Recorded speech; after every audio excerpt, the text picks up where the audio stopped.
الخير، انتم اللي راكم تشوفوا فينا وين ما كنتوا. نرحب فيكم في هذا العدد الجديد من موعدكم الاسبوعي زوم على الثقافه، اللي من خلاله نديروا لكم حفصله ولا جوله على اهم المحطات الثقافيه. دونك باش نبداو ليميسيون تاعنا نخليكم تشوفوا تو سويت لو سومير. في العدد ديال اليوم من مجلتكم زوم على الثقافة نتكلموا عن حملة إتلاف الأقراص المقلدة اللي قام بها الديوان الوطني لحماية المؤلف، وهذا بحضور أرمدة من الفنانين.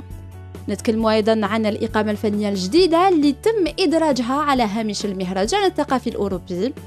الفن الرابع راح يكون حاضر في المجلة مع مسرحية المخرج مخلوف بكروح بعنوان الغرباء لا يشربون القهوة، واللي تسلط الضوء عن القضية الفلسطينية. نتجولوا في المعرض اللي راهو متواصل بقصر الرياس البحر، واللي يضم مجموعة من القطع الأثرية. وفي الأخير رايح يكون عندكم حوار حصري مع الشاعرة والحكواتية حنيفة حموش حنشي، اللي تتكلم لنا عن ديوانها الشعري الجديد بعنوان أمون أمور. حدث الأسبوع جانا من عند الديوان الوطني لحماية حقوق المؤلف والحقوق المجاورة، اللي قام بعملية إتلاف الأقراص المقلدة ولا لي سيدي بيراتي. المنظمات الدولية تمنت جهود الجزائر في مجال حماية حقوق المؤلف وحقوق المجاورة. مليوني قرص مضغوط مقرصن أتلف ببيبة وقصر الثقافة مفدي زكريا في إطار محاربة ظاهرة القرصنة، وهي المبادرة اللي تهدف للتشجيع على الاستثمار في الجزائر. الحكومة كلها عازمة على القيام بالمهام الموكولة لها في القانون الأول للبلاد ألا وهو الدستور، فيما يخص حماية حقوق المثقفين والحفاظ على التراث الثقافي الوطني. هذه المبادرة هي الثالثة من نوعها، ما يدل على تصاعد ظاهرة القرصنة رغم تجند المسؤولين لمحاربتها. هناك ضرب للثقافة وضرب للاقتصاد معا. أنت عندما تلجأ بعض الأطراف من المافيا التي تمارس الإرهاب الرقمي في هذا التوقيت، هي أولا تدمر جهود مبدعين وفنانين وناشرين ومثقفين وكتاب وغيرهم، تسطو على غير وجه حق على جهود هذه الفئة. هذه الجهود استحسنها أهل الفن والثقافة وترجمها الحضور القوي للجهات الرسمية والوجوه الفنية. Le soleil est au rendez-vous, ça fait plaisir. Je suis venue de France exprès pour cet événement parce que pour nous les artistes c'est très important. Comme je l'ai dit dans mon discours, la culture est un bien précieux qu'on doit protéger. فنانين باش يخرج السيدي ولا حاجه يخدم عليه عام عامين ثلاثه، دوك هذا اللي يخدم عليه عام ثلاثه يليق له او موان ماشي يلقى واحد اخر يجي يقبض هذيك الخدمه تاع عام ثلاثه يلقاها واجده ويقعد يبيع فيها. هذه شغل تشد الفنان تكشغل لو ديكوراج. سي لون دي رار فوا ايديا يعني اورغانيزم لنا وين يقلن محسوب يستكلف ستوغاشنا يزنزو يثن تجمع دي صور ديني وكذا خني ديال كيكسبروتيجي نوذن زمير ما نسن مساكين. دونك الفرض في الليله قدروها باش هاد الحضره خاطر ما ترصد كون شتاقي لي ديسك صافي دير وتسامر للضروه. صبرنا لحقنا لها اليوم. يفو كونتينيي سنقول انا كيما بعض الناس واحد قال لي خالد عندك كوزا دراهم ادوهم لك 10 مطاط قلت له لا. ماتنون كونت يا الاستماع شونجون دو باج avançons là maintenant il faut avancer, il faut pas reculer en arrière, il faut pas le passer on le jette. لوندا تخدم الشغل ذا مقران ونفرح يساطاس امان لا ديستركسيون بيراتاج امان نظمة كمل لنا غرزداد غطس ويجي ولا غاكا وروح اقتل ثقيتيس ثلاثة قد يقدش مسيو بن شيخ قدشن لي زيكيب ثرفعتنا لوندا قدشن نحار زربي تحدونا خاطر نبضى القاعة ولا نبضى القاعة انا كني نبغى نخدم لا ميوزيك نسعى جديد ناقو انت كاتيد نشوفها اون بلو لي مويان. خطوة لا يختلف اثنان في أهميتها، يبقى فقط عنصر التنفيذ على أرض الواقع، وهو الأمر اللي وضعته الحكومة على عاتقها من أجل صيانة كرامة الفنان وضمان حقوقه كاملة. الفن الرابع حاضر في مجلتنا، وهذا مع المخرج مخلوف بكروح اللي قدم آخر عمله المسرحي بعنوان الغرباء لا يشربون القهوة، واللي هو اقتباس بنص الكاتب المصري محمود دياب. بنظرة أكاديمية المسرحية تكلمت عن واقع القضية الفلسطينية، وهذه الأخيرة يعني المسرحية حملت عدة تعابير ولا دلالات ولا رمزيات، لكن الشيء المميز هو السينوغرافيا اللي برع في تصميمها عبد الرحمن زعبوبي.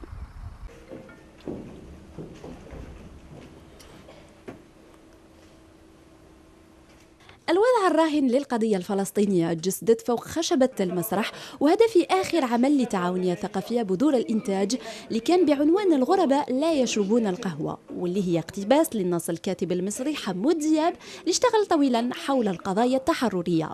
أردنا أن نحتفي مع الفلسطينيين اللي هي القضية المركزية للعرب والمسلمين، وهي قضية مركزية للعالم بأسره، فهذا موقف ثقافي في الحقيقة. ونقول يعني أن مثل ما قلت القضية الأساسية للعرب والمسلمين هي فلسطين وليس شيء آخر. المسرحية تروي حكاية الطيب صاحب المنزل اللي يتلقى زيارة غرباء اللي يرفضوا ضيافة ديالو واللي يحاولوا الاستيلاء على ملكيته. فلمدة 50 دقيقة 3 شخصيات كانت كافية باش تمثل العلاقة بين الظالم والمظلوم. باش تقمصي دور تاع 60 سنة نورمالمون سي تو شونج، ميم لا فوا، ميم لا ريسبيراسيون، ميم دونك جو ترافاي بوكو بلوس بيان سور على لي ريبليك هذوك، على خاطر شاك ريبليك عندها المعنى تاعها ايتترا. اي بوي كالكو اونتر بارونتيز تاعي كان بوكو بلوس سور لو لاسبي فيزيك دو فيو. الدور نتاعي انا هزيته وتقمصته من الشخصيه المركبه اللي في هذا الصهيوني. هزيت النظره الداخليه تاع الصهيوني هذا وحبيت نمدها خارجيا بالملامح نتاعي، بالنظرات نتاعي، بالمشيه نتاعي، لانه كنت متكبر، كنت واثق من نفسي باللي ندي الارض، وهو انا في داخلي ضعيف. الشخصية ما عندهاش ملامح ظاهرية، ما عندها الطبع الخارجي غير واضح، دي ريبليك. الشخصية من أصعب الشخصيات. لما تكون عندك شخصية عندك لا بيوغرافي نتاعها تقدر دير لها تحليل، أما الشخصية اللي عندها فقيرة تعتمد بالدرجة الأولى على الممثل، يعني الممثل والرؤية نتاعو. أنا تقمص ما كنتش نتقمص الشخصية بقدر ما كنت نتقمص لا سيتواسيون. رمزيات كثيرة أحملها هذا العمل المسرحي اللي رايح ينطلق قريبا في جولة عبر مدن مختلفة من الوطن. هذا الأسبوع عرف أيضا اختتام فعاليات المهرجان الثقافي الأوروبي اللي تم فيه إدماج عدة نشاطات فنية. من بين هذه النشاطات نصيبوا نوفيل ريزيدونس ميوزيكال اللي جمعت أمل زين مع الفنانة النمساوية ميكايلا غابيتش. الثنائي يعني قدم سجل من التراث الموسيقي الأندلسي بإيقاعات الجاز.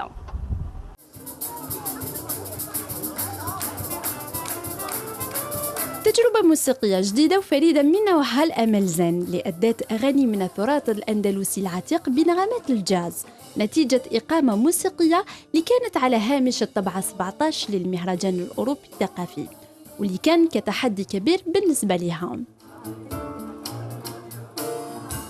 C'est une musique un peu difficile à comprendre، فيها des intervalles اللي احنا ماشي مولفين بهم. احنا عندنا d'autres intervalles اللي حتى هما جوهم شويه واعرين، يعني سورتو لي ريتميك تاعنا هما جايين قلت لك من ليكول كلاسيك، دونك سي بوكو بلوس بارتيسيون، وحنا ما قراوش لا بارتيسيون، دونك كان فيه تشالنج تحدي. دونك اون سي ان بو تو لي دو مي او ديابازون في هاد لي 4 جور بور دوني سو سبيكتاكل. اي جو بونس سي سا لانتيري، سي كي نكونوا مختلفين.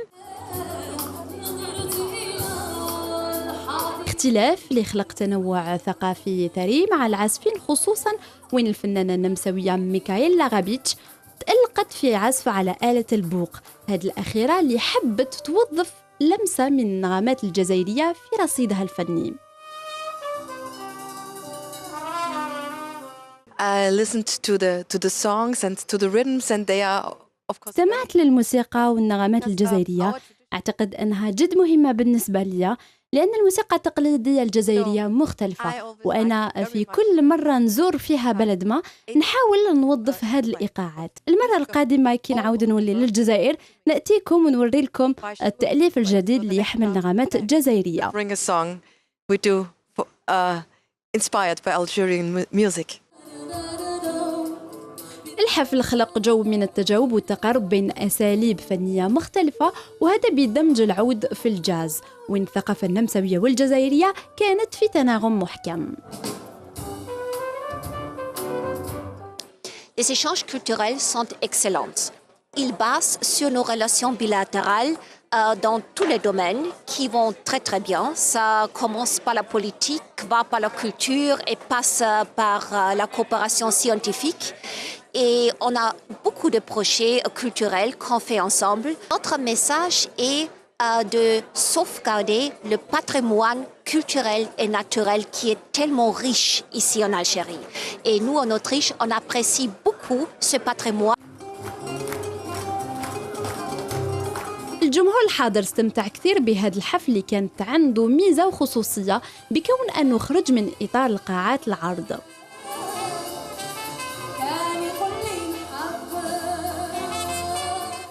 Le fait que ce soit dans un lieu culturel, je trouve que ça s'intègre bien avec la culture locale.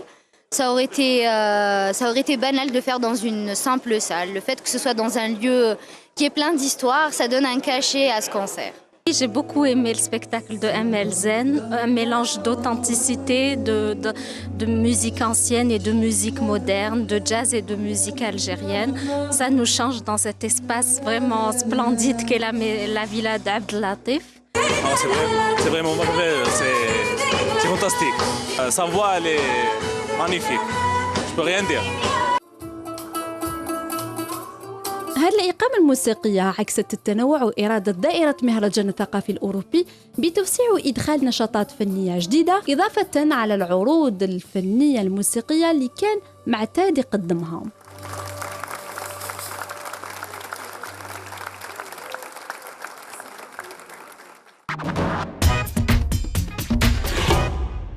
لو كود كور دو لا سيمين راح يكون معرض خاص ومميز اللي راهو متواصل بقصر ارياس لو باستيون 23. هذا المعرض يبرز قطع اثريه اللي تعود لحقبات زمنيه غابره. دونك الهدف من هذا المعرض هو ابراز الانسجام بين التاريخ والعمران الحديث.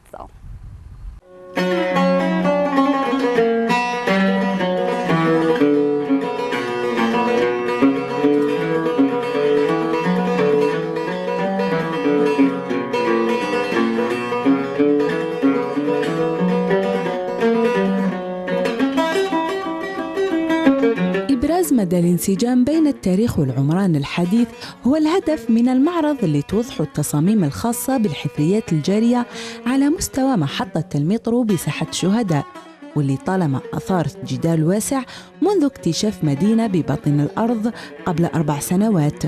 قمنا بحوصلة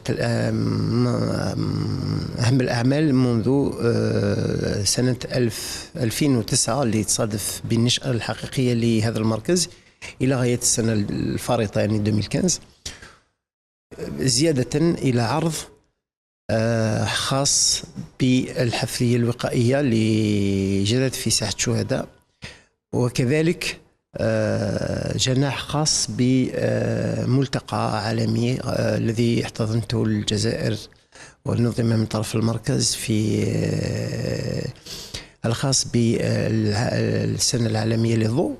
العديد من القطع التاريخية اللي تعود إلى حقبات زمنية غابرة ضمها المعرض ليقيم تزامنا وانقضاء شهر التراث بغية التعريف بالنشاطات ليعكف عليها المركز الوطني للبحث في علم الآثار. اللوحات اللي 14 لوحة اللي خليناها معلقة في هذا المكان غير باش تشوفوا يعني أهم المكتشفات وكيفية كيف جرى العمل بجوار مختلف الورشات، إجراء حفرية أثرية داخل ورشات عمل المحطة اللي مكنتنا من معرفة بدقة وبشواهد حية مختلف المراحل الزمنية اللي مرت بها مدينة إيكوزيوم إلى الجزائر الحالية.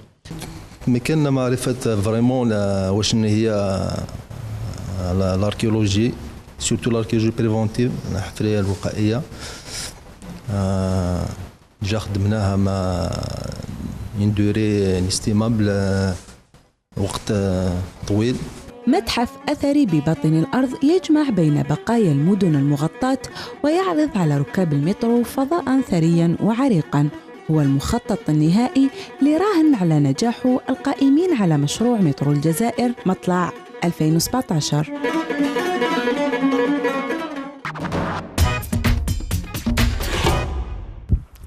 Elle est conteuse et poétesse. Elle chante le charme et la beauté de l'Algérie. هي الحكواتية والشاعرة حنيفة حموش اللي خرجت آخر ديوان شعري ولا ديوان شعري جديد بعنوان أمون أمور. انتم اللي راكم تشوفوا فينا حنيفة حموش تعطي لكم موعد غدا إن شاء الله على الساعة 3 زوالا برواق عايدة فدال إبراهيم باش تعرض لكم هذا الديوان الشعري وتلقي لكم بعض الأبيات. حنيفة حموش تعطينا أكثر التفاصيل على هذا الديوان الشعري ولا على هذا لو recueil de poésie à mon amour في هاد l'interview exclusive. Parce que à mon amour, c'est notre amour à tous, nous autres les Algériens. À mon amour, c'est ma passion et notre passion à tous pour notre mère patrie. On est tous conscients, l'Algérie, on la porte en nous. Et à mon amour, c'est un recueil d'une presque 80aine de poésies qui ne parle que de l'Algérie, du premier poème qui s'intitule Icosium, d'où le nom du premier nom de l'Algérie, hein, ça ne vous échappe pas, qu'il portait le nom d'Icosium, puis Icosim, ensuite c'était Dzaïr Beni Mzghenna, pour devenir du temps colonial Alger, Dzaïr. Connivence, larmes de connivence, cris de souffrance, hurlements de silence qui déchirent la nuit, qui pleure, qui s'enfuit à travers sa nuit aux étoiles enfuies. J'ai écrit et toutes mes écritures, toutes mes poésies se terminaient sur un fond négatif. Et là, je me suis aperçue un jour, une fois, que mes poésies étaient prémonitoire. Pendant la décennie noire, là, j'ai compris que s'il fallait qu'on s'en sorte, en fait, j'ai voulu désensorceler le destin. Je faisais en sorte que ça se termine de façon positive, et c'est ce qui s'est passé, enfoui dans le firmament qui s'ennuie. Je pleure et mes larmes brûlent la neige. Je crie et mes cris ébranlent les cieux. Je hurle et mes hurlements brisent les montagnes. Toutes ces poésies m'ont été inspirées par un vécu, pas par mon vécu propre à moi, mais par le vécu de tous les Algériens, du nord au sud, de l'est à l'ouest de notre Algérie. Il y a ces hommes courageux, il y a ces femmes courageuses, ces femmes très belles, ces femmes qui ont soif de vivre, soif d'amour. Il y a aussi ces enfants, les espoirs de demain. Désarmé, incrédule, mon adversaire, abject et immonde, utilise toutes les ruses, m'oppresse, de moi s'amuse. Je suis la femme poète, pour ne pas dire poétesse. Je suis la femme conteuse, la mère, la grand-mère. Donc, en fait, je pense que la poésie et le conte sont nés en moi, peut-être ensemble. Ils sont indissociables. Hein. C'est pour ça que c'est vrai. Vous trouverez ma poésie un petit peu peut-être puérile, peut-être et mes contes, ils sont des fois poétiques.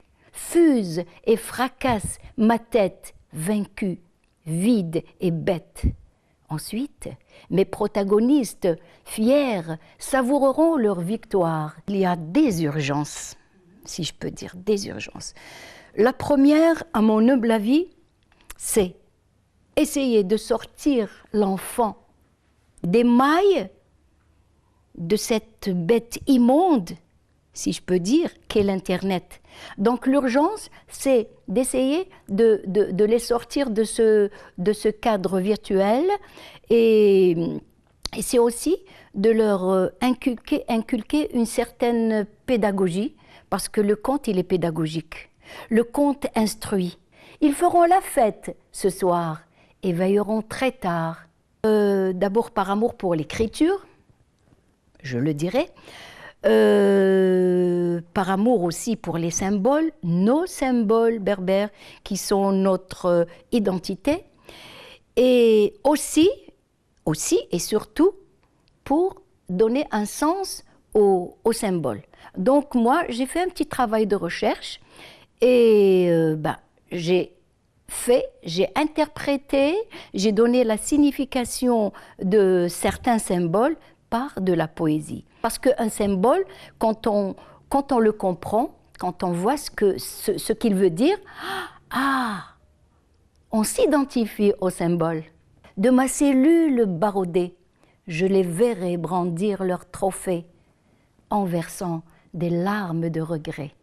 Je vous donne rendez-vous demain, jeudi 26 mai, et le samedi, Inch'Allah, 28 du même mois, à la salle Aïda, à Dil Ibrahim, qui se trouve sur la descente de la clinique Al-Azhar. Soyez nombreux pour la présentation de ce livre, À mon amour, qui est aussi, n'en doutez pas, votre amour.